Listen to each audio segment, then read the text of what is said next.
Right, we are here at the Live Golf UK event at JCB Golf Club with HENRIK Stenson, and we are going to do a quick what's in the bag. So I've taken all the head covers off, and we're going to start from the very top. And I don't know whether this is going to be the world's most interesting what's in the bag or the world's most boring what's in the bag, because most boring. You've had the same stuff for so long.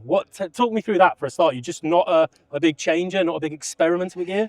No, I think once we found stuff that we know works, then I tend to hang on to it. So with the 3-wood in particular, right? We'll get to that. Yeah, okay. We'll so I'm not going to run away with it. We'll start from the top. So in the big stick, we've got the Callaway Epic Max LS, and that's in your familiar Graffaloy Blue X. Now this is a shaft that was around when I was in my junior days. We're talking 20 plus years, and this is just something you've always used and always been familiar with.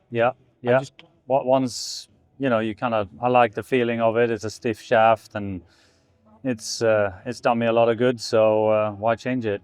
Absolutely. And we've got a couple of contradictory settings here. So we're down one in loft, which is opening the face a little bit, but we've got weight in the heel to encourage draw. Do you, shape-wise with this, is it pretty neutral? Are you looking for neutral? It's pretty neutral. I think over the years I haven't put a lot of curve on the golf ball in general. I'm very much hitting it straight with possibly a slight draw most of the time.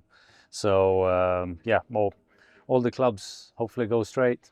And grips wise, we've got an older grip here as well. So the Golf Quite Tour wrap to go with the old shaft. So you've got to coordinate all the age ranges, have you? Yeah. Okay, beautiful. And do you have any extra layers of tape? It feels pretty much straight on this. Yeah, no, we put half of one on the right hand. So just to take the taper out a little bit, similar with Ian. Exactly. Okay, well now the first bit I've been really excited about, the iconic 3-wood. So what iteration of the 3-wood is this? This is, I've gone through a couple of heads, but this is the 2009 Diablo Octane. I think I got it tested out just before would have been the first, I guess, race to Dubai final in 09 down in Dubai, and came in the bag and has been in the bag most of the week since. And you still lean on this an awful lot off the tee? Yeah, some courses we definitely hit more drivers than 3-woods, but it's a trusty club. If you're standing there on the 72nd holes and you need a fairway finder, that has been in general the one that we go to. Yeah. Are you a tee it up low guy, or do you knock up a bit of turf? What do you do? Or a bit of both. Depending on the shot. Yeah, depends on. But I think I've hit it off the deck more than most. Okay, I bet you have. And do you know the specs on it in terms of length? Or do you let other people get on with that stuff? I'd say it's probably about half an inch longer than standard. As soon as I put it down, it felt to me, I was thinking 43.5, 43.75 maybe. Yeah. Okay, so then blending away from that iconic number, again, we've got another very old, what are we calling this, forward? What do you call this? It's a forward, yeah. So Callaway X-Hot, 17 degrees, the X-Hot Pro, same shaft throughout, again, the Graffaloy Blue Tour X there. So assume this is just we've got a lovely wear mark here. You must be proud of that one. Yeah, we've hit a couple in the centre, I guess. Yeah, every now and then. It looks like you've got a few there. Interviewing Ian this morning with his what's in the bag.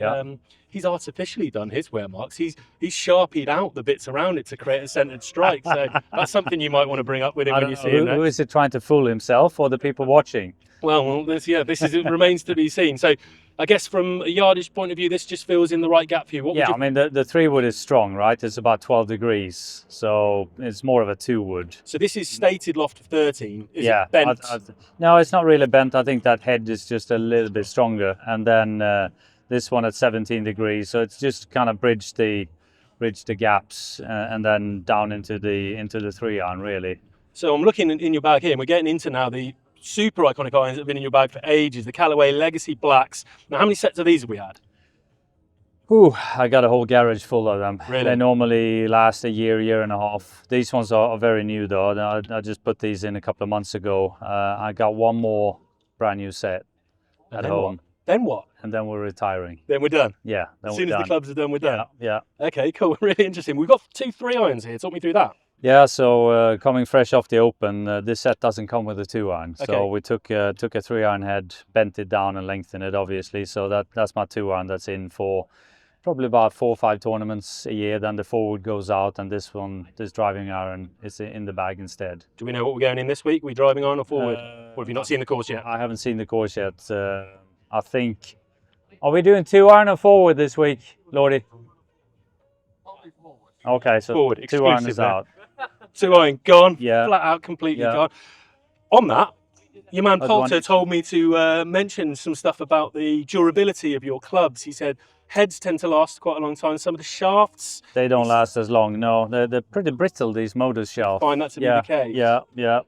They normally need some assistance though. Okay, that's Yeah. interesting to see. And Yeah. he also, again, without wanting to go too far off track, he asked to mention the expensive nature of the front panel of these golf bags.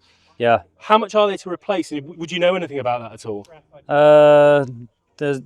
They're not as durable as steel plates. No. Okay, understood. We'll move on from that straight away. Yeah, do that. So we've got essentially not 2 iron now, that's gone, 3 iron down to pitch and wedge in the Legacy Black. So why have you stayed in these for so long? Again, it's just, I'm assuming a case of you found something you like, what's the point changing? I really like the look of them, and I mean, the big reason we came straight off the US Open at Marion that Justin won in 2013, and I was playing pretty good that week, but the irons I had, I think it was the Racer Tours or something like that, and I hit a number of flyers that cost me dearly that weekend.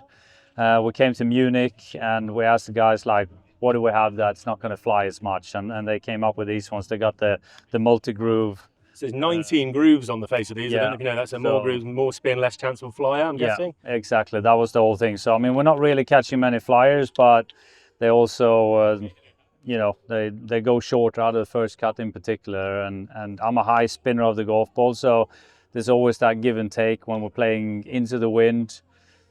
You hit a bit hard, and with a high spin, then it's always a tendency to stall a bit. So it's, but on the other end, I've been known to be able to stop like my mid to long irons on slightly firmer greens than a lot of the other players. So it's always going to be a give and take somewhere. So just balancing that trade-off all the time. Okay, that's brilliant. Then into wedges. So less wedges than some of the guys I've seen. So we've got kind of a 3-wedge setup if we're including your pitching wedge. Yeah. We go 52 and 58 in the Callaway Jaws wedges here. And I see on the 58, we've got, I'm not going to say a messy sole, but it's had some work done. What specifically do you do grind-wise? Take off a little bit here on the heel when you need to lay it open, and especially on firmer turfs, then it can bounce a little bit too much otherwise on the heel. So we shave a little bit off that. And in terms of, I've tried at times to take out the 3 iron.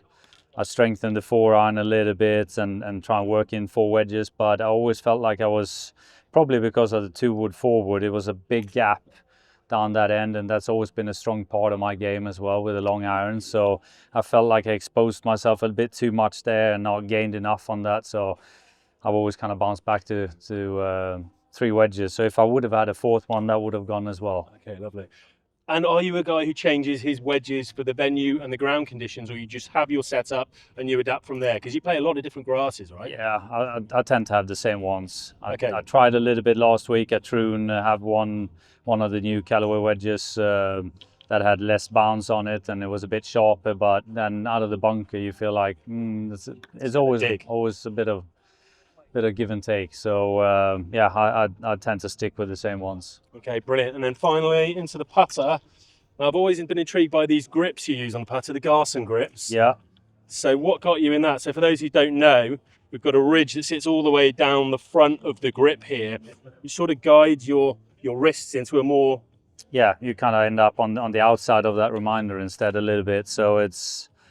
Yeah, I tried them out. My putting coach, Phil Kenyon, he wanted my left hand to be a bit weaker, and then that kind of matched up well with that grip. And then I've tend to use this model in different finishes for quite quite a long time over the last 10 years. So we've got the number 7 here, stroke lad, big 7, and some nice Swedish custom colours there for you. Yeah. Really nice. Same. And ball-wise? There's a little bit on the wedges. Got a bit of customization throughout the set there. So that's great. That's a really good look inside the back. Can you just tell me ball-wise what you play? I play the regular Pro V1, the 23 version. Okay, great. Yeah. Well, thank you very much for your time. Really appreciate that, and great luck this week. Thank you. Thanks.